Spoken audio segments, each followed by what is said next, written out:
Hello, friends. Welcome to Creative Medicine. In this lecture, we will learn about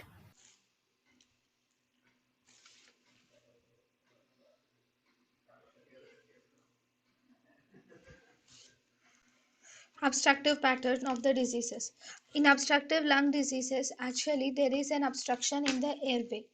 Now, because anywhere in the airway, either in the smaller airway or in the larger airway, whenever there is obstruction which is seen in this airway, then this results in obstructive process of airways.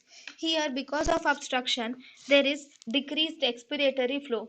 Because of obstruction, there is a decreased expiratory flow. That is, there will be more problem in expiration than in inspiration whenever there is obstruction. So as a result, there will be more forceful expiration should be more forceful in obstructive lung diseases. The hallmark of the obstructive lung diseases is mainly decrease in expiratory flow rates is the hallmark of obstructive lung diseases.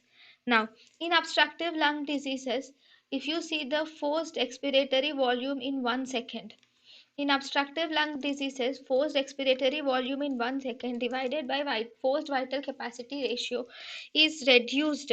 And if you see forced vital capacity ratio is mildly reduced, forced vital capacity is mildly reduced, and even forced but because forced vital capacity is mildly reduced but forced expiratory volume in 1 second is reduced a lot more than forced vital capacity. So forced expiratory volume in 1 second by forced vital capacity ratio is highly reduced. And diffusion capacity of carbon dioxide, if you see, this diffusion capacity of carbon dioxide is normal except in conditions of emphysema.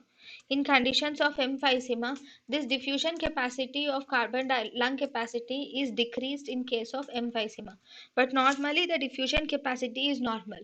So examples of obstructive lung diseases are, we have asthma, chronic obstructive pulmonary disease, bronchiectasis, cystic fibrosis, bronchiolitis.